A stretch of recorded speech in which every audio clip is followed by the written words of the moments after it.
If you have an unfulfilled childhood dream of going to space camp, this is the accessible trip you need to take with your family. We flew from Harrisburg, PA to Huntsville, Alabama with a quick lunch layover in Washington, D.C. They were able to put the wheels and parts in the very small closet designated for wheelchair use, and they put the base under the plane. Everything made it safely to our destination.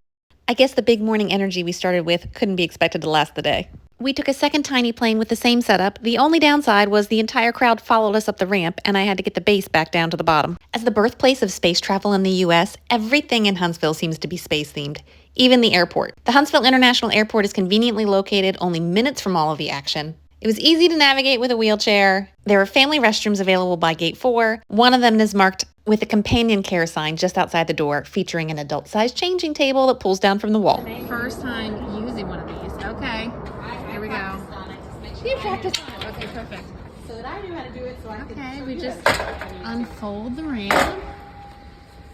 Right up. We have done these straps before, so I'll have to see how we get you strapped in. Okay. And then we've got the back seat still, so that Wesley and Nella can sit behind. Okay, we have never rented an accessible van before because it's not completely necessary at this point in life, since he is able to transfer. But this is pretty cool. We just ramped in. He's in his chair, so he would be able to independently do this at any phase in life for riding. We are driving down a dirt road. I hope we're not lost. This is like straight out of the movies. We made it to downtown Decatur and checked into our accessible room at Fairfield Inn & Suite. The door was a little heavy for Jaden, but otherwise the room had great accessibility. Leslie's already made himself at home. Okay, I'm loving the bathroom with the roll under sink. The kids read while Jaden took care of medical routines, and then we were off. We started just outside the hotel door with a turtle scavenger hunt. Downtown Decatur is everything you want small-town Alabama to be. It's all the restaurants, boutiques, coffee shops, cafes on the clean, tree-lined street.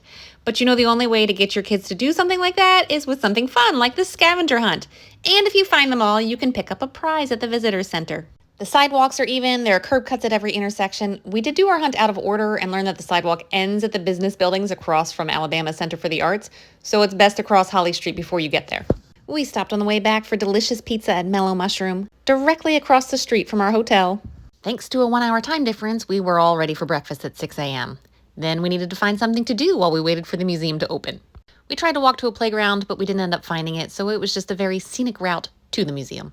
We met up with a camera crew working on a video project for North Alabama, and so they followed us around for a couple of days to see all the things that we could do. They're doing an accessibility launch, showcasing all that they have that's wheelchair accessible. This was a new experience, and it was a little weird at first, but we ended up really connecting with the camera crew, and maybe becoming a little bit too comfortable. The Cook Museum of Natural Science is one of those places where learning feels like play, for the whole family.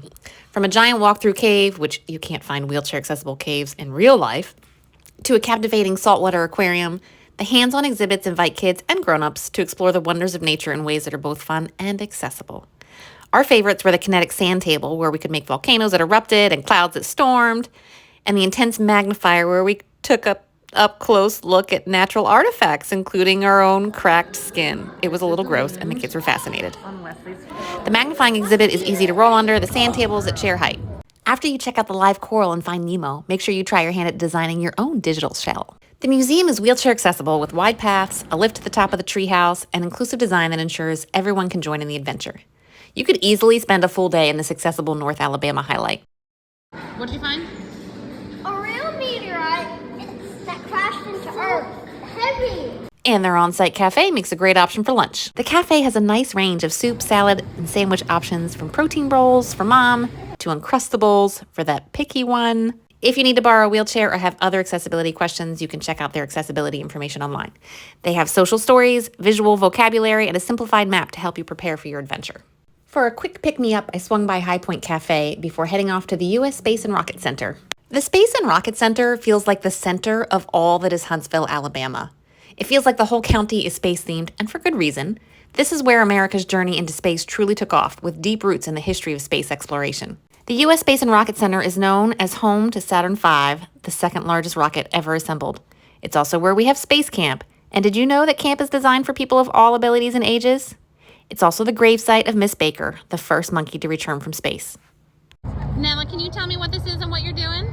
Putting a banana And who is Miss Baker? The first ever monkey to fly into space and return alive. It's also home to Pathfinder, one of only 2 full-stack space shuttle displays in the world. It's every bit as impressive as it sounds, with incredible models and artifacts that will leave your jaw hanging throughout. Every exhibit, from exploring actual moon rocks to simulations that help you land on the moon, is thoughtfully designed for easy navigation for people of all abilities. Most interactive screens have a roll-under design for easy reach. The facility is barrier-free with ramps that aren't out of the way and won't disrupt your route. The layout, both indoors and out, is spacious enough that even on the most crowded days, there would be no issue navigating with a wheelchair. The makerspace is a great place to take a break. Build your own rocket, create paper crafts, or cozy up in a beanbag in the corner to read. This ended up being one of our favorite parts because of a busy day of exploring. Your U.S. Space and Rocket Center admission includes access to both the G-Force and Moonshot rides, but they also have a plethora of other fun add-on options. All of these require the rider to transfer from their chair. The G-Force experience requires that you're able to stand. My kids did the virtual reality experience. This experience was level with the floor, but we did need to transfer from the wheelchair into the VR chair. There's easily a full day's worth of play and exploration here. If you plan to take advantage of all of the add-ons, you could even stretch it to 2. We didn't have nearly enough time to explore all that we wanted to do here, so don't do like us. I'm already planning on ways to get back. Oh, also worth knowing, the U.S. Space and Rocket Center is a Museums for All member, which means you may be eligible for $3 admission if you have your access card. 4, 3, 2, 1, ignition.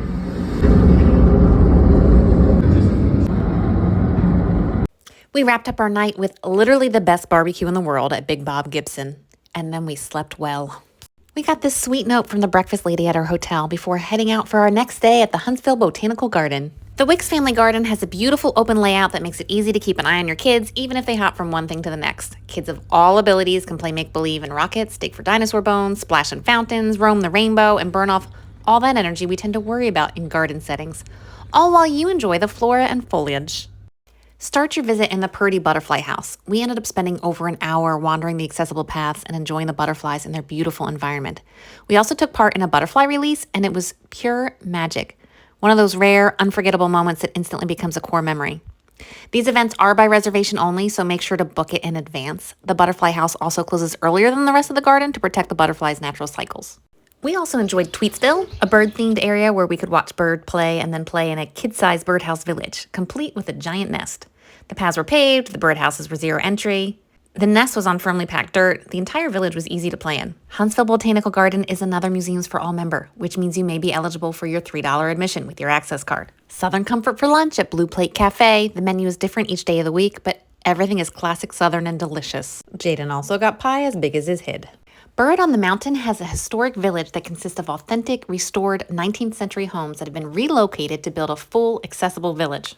Another Museums for All member. We went low-key for dinner back in town with sandwiches at the Brick Deli and Tavern, followed up by ice cream at Tessa's Place, a cute dog-themed parlor.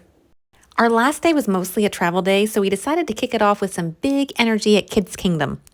Kids Kingdom is a space-centric playground, of course, with a smooth, soft surface, an accessible zip line, ramped playground equipment that actually goes to fun things.